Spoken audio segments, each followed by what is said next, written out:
Russo-Japanese War? Japanese! The Japanese won. The Japs. If you'd like to talk, you need to raise your hand. Why is this surprising? Yes, Jake. Because they didn't have as many people in our last moment. Yeah, it's a much smaller country, okay? Japan's just a little island, and Russia's the biggest country in the world. All right, what's interesting, remember how we said that there was a lot of propaganda and the media was censored in Russia? Well, this was from a Russian newspaper at the time of the Russo-Japanese War. Their cartoons made it look like that they were winning, but they really got completely destroyed in the war. But yeah, they had these weird, like, half ship, half people things fighting each other in their newspaper. Yeah. Or like, you know how pirate ships have the mermaid on the front? Yeah, that's got to be what it's a reference to. Yeah. So, anyways, these were American ones. So this one was from a Brooklyn newspaper that you guys looked at, that just showed that Japan was beating them pretty bad. So anyways, we're going to continue to talk about some of the other direct causes. So the first one was the Russo-Japanese War. Why is it bad? Indirect causes. Why was losing the Russo-Japanese War, why would that maybe be a direct cause of a revolution starting? Wait. Because they spent all this money and people on war. They spent so many resources. Wait, so this is and indirect. they lost. Okay, so they spent a ton of money on the war, and if they have to spend government money on the war, that means that's money being taken away from the people of Russia. Their taxes get, raised, so on and so forth. Okay, so that's going to be a big cause. Another cause is something called Bloody Sunday. Now, what's interesting about Bloody Sunday is that is a title that's been given to multiple events throughout history. They're all pretty similar events. Okay, the Irish independence movement had a Bloody Sunday. Once again, it was a protest in which the government either, kills or hurts people. Okay, so that happened in Ireland. It happened in Russia. They called it Bloody Sunday. It happened in America during the Civil Rights Movement. They called it Bloody Sunday. So I understand you might have heard of some of the other ones. Okay, there's just multiple Bloody Sundays. If there's a big riot or protest on a Sunday that turns ugly, that's the go-to name throughout history. So anyway, the Bloody Sunday that happened during the Russian Revolution had 200,000 people, so that's a pretty big number. And they're all hungry, and they're all tired of paying high taxes and working 14-hour days and not being able to vote.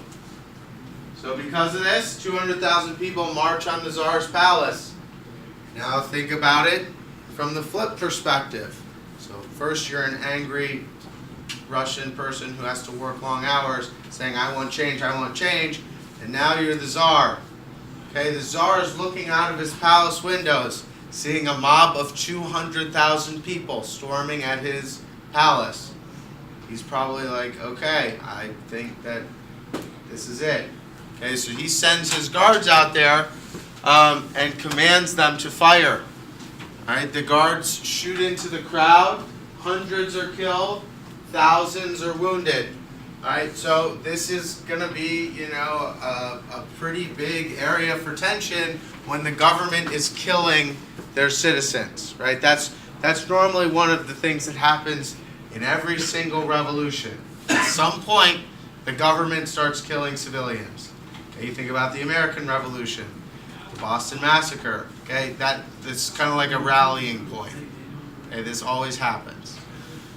So, anyways, this is a typical situation, but it's going to be something that spreads throughout Russia and that people are upset about, and is kind of a rallying call for people who are upset about the current state of the country they live in. All right?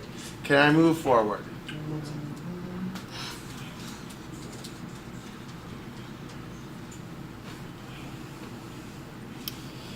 Okay, if I need to go back later on, I will. Okay, after this, I'll go back. Okay, if you were the king, what would you do after this big protest?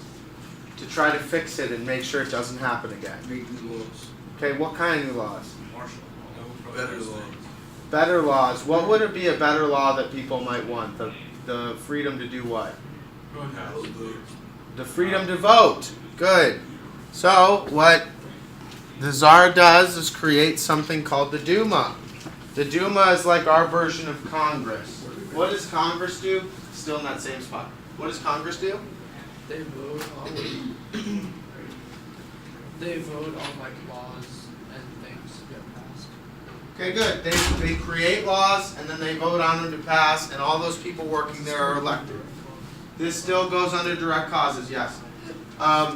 So they vote on things, create laws that presumably the people would want. All right, this is a good thing, and this would make a lot of people happy because now they have some sort of input in, the government. However, it only lasts for 10 weeks. So the Tsar was like, hey, guess what? We're going to have democracy. And he was like, hey, guess what? I was kidding. So he takes the Duma away after 10 weeks, and things are kind of going back to normal. The whole purpose of this was, I know what I'll do. I'll make people happy for a little bit. They'll forget they were even mad, and then I'll go have things go back to normal. That didn't work. People still got mad. Okay? All right, the third thing, this was the final straw, okay, was World War I. Why did Russia even enter World War I? Does anybody remember? Why, Wolfie? They were allied with Serbia. Right, they were allied with Serbia. So Serbia got invaded by Austria-Hungary, so Russia got involved in the war. So most people in Russia didn't really care about Serbia, but the king cared because he made an alliance with the other country. So when they entered the war, it was highly unpopular, but people couldn't really do anything about it because the Tsar was all-powerful. And it ends up costing them even more money that they were already bankrupted from the Russo-Japanese War, and then just from other things that caused the economy to decline. And then now they've got to pay for a whole nother war. And by the end of it, they're going to lose 2 million people. That's a lot of people, okay? So inside of the District of Columbia, 600,000 people live within DC's borders, okay? So that would be about a little more than 3 times as many people that live in DC that were killed. So that's a lot, right? 4 million people were wounded. Okay, so there's 6 million people that came back to Russia after World War I with some, either their life being gone or having some sort of long-term effect or consequence of the war. All right, so this is going to be highly unpopular, and people are going to get completely sick of this. Right? And it's going to be the boiling point while they're at war. Okay, you also got to think about things like food. Right? Who's the priority to get food? The soldiers on the front lines. Do they, if they're getting all the food and all the supplies, that takes away from the average citizen. Okay, also, just some little background side stories. Russia didn't have enough equipment when they were fighting in World War I. So, like, for example, they would send more soldiers into a battle than they had guns. So, like, you could go into battle without a gun, and you'd wait for somebody to die so that you could take their gun. Like, they did not have enough stuff. So it was pretty messed up, and it was a bad situation for those soldiers. Okay. While World War I was going on, there was this guy named Rasputin who was having a lot of influence. Same place as before. I have no room. Well, that's fine. Then just find a place on the sheet. What? Can you go back for a second? I will at the end. Oh, I know Rasputin. Okay, so Rasputin was a very interesting person. He is going to get a little bit of political influence because while Tsar Nicholas was on the front lines in World War I, he became one of the Tsarina's advisors. Now, he's got an interesting backstory. He got involved in the family when their youngest son, who was going to be the heir to the throne, got sick, and they called him in. He was like a monk, and you know, he had what appeared to be a life-threatening condition, and he looked like he did some sort of like wizard magic type things to him, you know, hypnotized him, something like that. And it worked somehow. Now, it might not have had any effect on it. Maybe his immune system probably just fought it off. But it made it look like he had some sort of special powers. Have any of you guys seen the movie Anastasia? Yes. He was like the crazy witch guy in that movie. It was? It was based off him. Yeah. Wait, wasn't Rasputin, didn't somebody try to assassinate him? He got shot like 8 times. So I'm about to tell that story. The other thing that's interesting about Rasputin is during World War I, people really started to get sick of him because they thought he was basically running the government, so they tried to kill him. First person that tried to kill him stabbed him in the stomach, and like he like laid there, like as if he was dead and like bleeding out. And then like an hour later, he just got up and walked away after the person already left. So he lived that. And 2 years later, someone was like, "I can't believe this guy's still alive. Let's try to poison him." So they gave him what was apparently enough cyanide to kill 5 people. They poured it in a glass of wine he was drinking. He drank the wine, lived. Okay, then in a year later, someone goes to shoot him. They shot him in the back. He went face down onto the ground, and he thought he would be dead because it was like right where your heart is, but in the back. And he stood up and started to run away, but luckily for this assassin, he was actually tracked him down, shot him several more times, rolled him up in a rug, and then threw him in a river, and he did actually die that time. But it took 3 attempts. Supposedly he died. No, he did. They did an autopsy on his body and everything. It wasn't his body. So he did have What if it was some. his twin brother?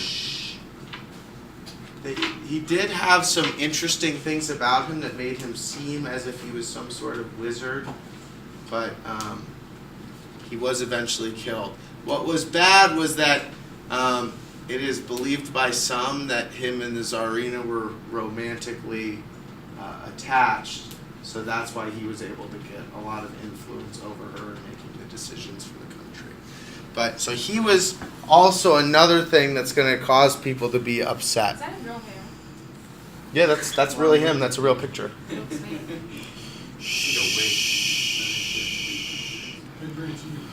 Okay, the the Tsar and the royal family is going to completely lose control of the people during something called the March Revolution. Now, the purpose of the March Revolution was to essentially just get rid of the monarchy. So these revolutionaries weren't necessarily trying to implement communism yet. They just wanted to make sure that there was no longer a czar who had all the power or who ruled in an autocracy, okay, where whatever they said went. So they stormed the palace, kidnapped and killed many of the family members, and overruled the palace. You guys have seen Anastasia. This was the opening scene. Right, this is when Anastasia apparently hit her head and then never remembered anything again. I don't recall that. That happened during the March Revolution. Okay, so the March Revolution was just basically the people overthrowing the monarchy. So the Romanovs no longer are ruling. Okay, they had some chance, down with war, down with autocracy. So they wanted to be out of World War I. This was in 1917, and it temporarily will pull them out of the war. Okay, so there was many people who were angry, and they stormed the palace and took it over. It's called the March Revolution because it happened in March. A lot of historians are very creative. Historians are very creative when they come up with names for events. Can I go forward? No, press right there. I'm not doing it if you forgot. Okay, the importance of the March Revolution, this also goes in March Revolution, is that it leads to the end of a monarchy that ruled Russia for over 300 years. The Romanovs were able to rule Russia for a very long period